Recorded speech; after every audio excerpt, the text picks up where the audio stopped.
Deinonychus. Yeah, but what's the price of gold these days? I may really be worth something. All right, so they actually different voices. Why are you looking at me like that? Get it? Wire! That's a joke! Oh, nice. Yeah, this is the game we made. Radical, dude. Where's the black light? Nice, he's a stoner. They're all gonna be, yeah, hippies for rainbow, I guess. Yeah, this is kind of the game that developed my sense of humor, which you'll notice is very character based. It's very, silly voices. I'll do this stuffy nose voice. I like to do the stuffy nose voice to create comedy. A lot of my stuff is dependent on the stuffy nose. And I picked that up from this game, which is crazy. Because I kind of thought that I came up with that, but it's interesting going back to these old these old games. It's like you kind of make that connection. Okay, all right, that wasn't original. I thought it was. I've been using that in my bits, but it turns out I just stole it from 3D Dinosaur Adventure 1993. They hired a different comedian for each of the. Do you think it's each of the patterns or each of the dinosaur types to write the yeah?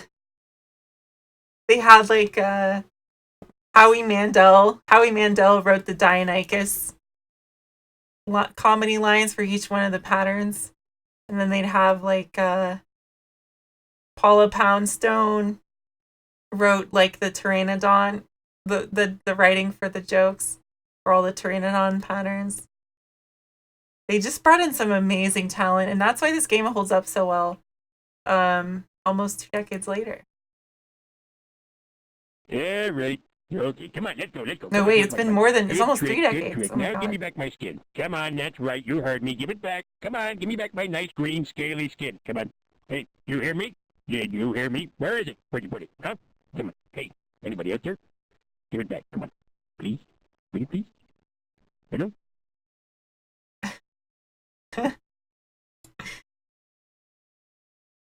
With this skin, I might be able to hide in a paint store. Sure, it's boring, but I'd rather be boring than a dinner for an Allosaurus.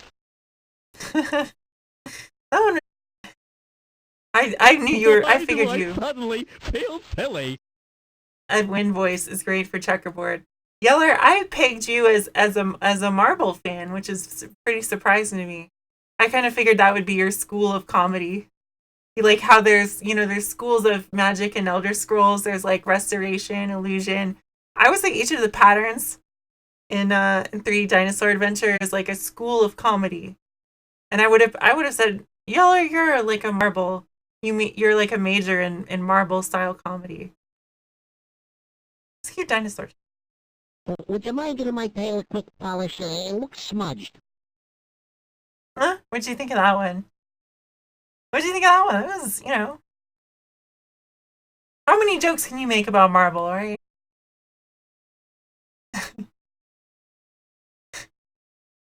I like Fractals. I think Fractals is my favorite school of dinosaur comedy. I simply don't care for this style. It's kind of anti-comedy. Boy, you really know how to make a dinosaur feel special. This is T-Rex. Okay. Anyone who knows anything about dinosaurs, if anyone who's heard of dinosaurs, the most famous dinosaur is, of course, the T-Rex. I mean, look, they represented the button here with the T-Rex here. So, dinosaurs are what people want to see at the end of the day. People think, what's a cool dinosaur? It's about T-Rex, right? The kind of the superstar dinosaur. Exactly. So that was... I think the comedians who were writing these dialogue lines, they realize the standard is pretty high with T-Rex. Because if you drop the ball on T-Rex, everyone's going to...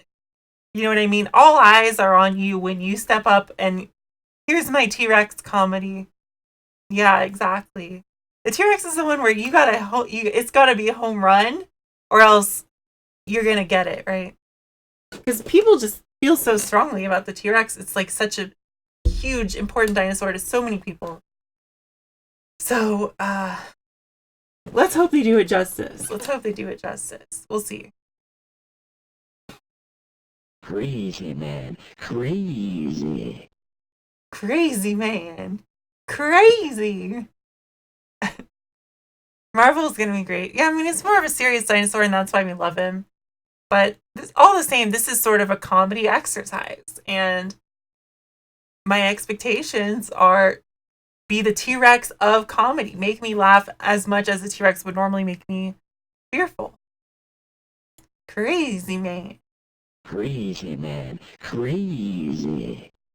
All right, let's go to Marvel. Marvel is going to be great, as Yeller predicts. Marvel is just one of the funniest categories of comedy, and this is the T-Rex, so this is going to be big. Someone said I was a very polished dinosaur. I think I know what they mean now. Well, I have to deduct some points because the last Marvel, the Torosaurus, also made a polished joke for Marvel, so I feel like you got one. You get one polished joke. Use your stronger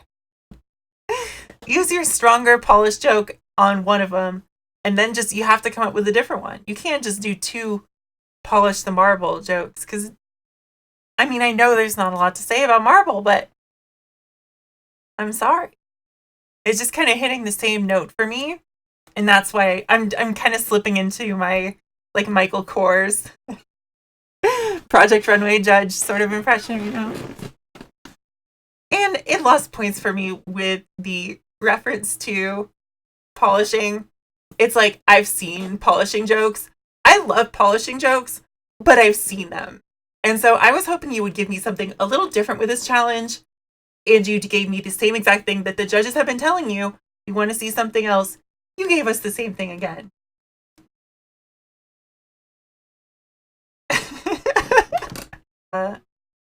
Let's continue.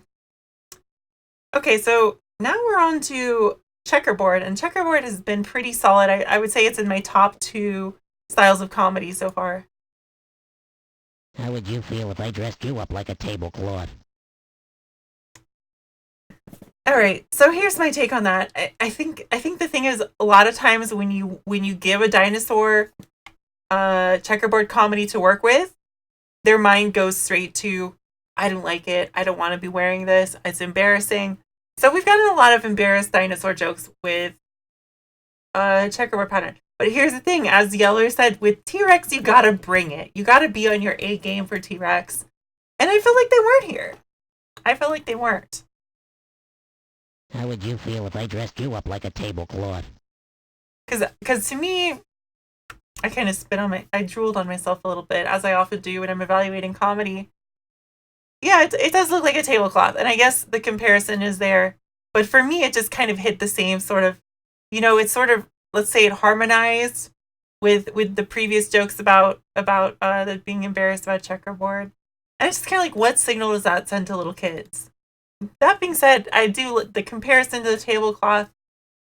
It was another way you could go with it, because when we're looking at Marvel, right, we get a lot of polish me because I'm Marvel jokes, right? Well, we had 2 of them, and it's kind of like, well, think of something else you could do with Marvel.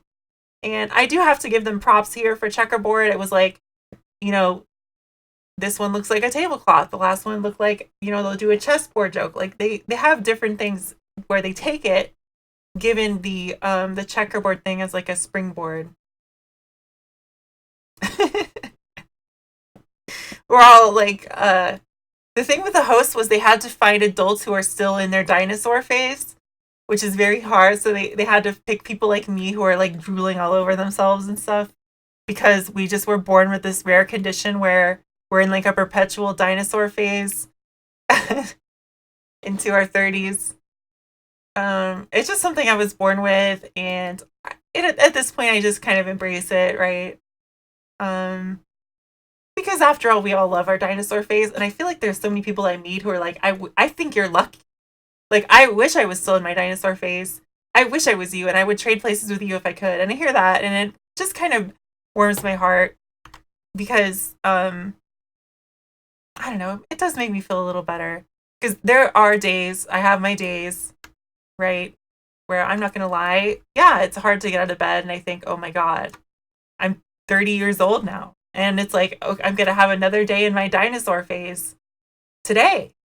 At this juncture in my life. Another day of being into dinosaurs, studying dinosaur trivia and, playing with dinosaur toys, watching Jurassic Park for the millionth time. Okay.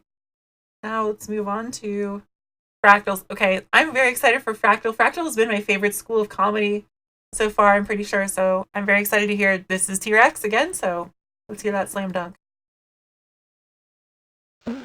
Excuse me, where's the bathroom? Oh. See, okay. Oh, I don't even know where to begin. So far with Fractal, we've had a lot of how do I put this? A lot of sort of like dry humor for the Fractals.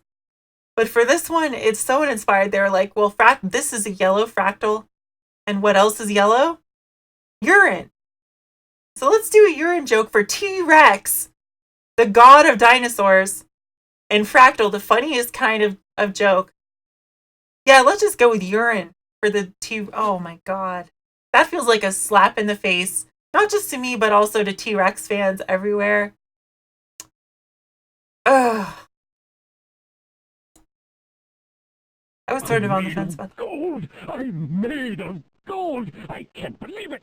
Gold! Real gold! Wait a second. Is this some kind of weird computer trick? I mean, are you going to Meta? push some button on that keyboard of yours and make me disappear? Please, don't go near that keyboard! No, please! They did go in with Gold T-Rex. They did go in. Okay, and here's the thing. Just as a thing of taste, I'm not typically into the meta jokes on these, but you know what? They really did bring it, and yeah, you gotta give credit where credit is due. So I did give a full score to T-Rex Gold. My notes say 10 for the Gold T-Rex. I thought, even though it is not really my sensibility, I do have to admit, I know good work when I see it, and they really gave everything. They gave their everything for that. They gave their all. And you have to give them credit for that.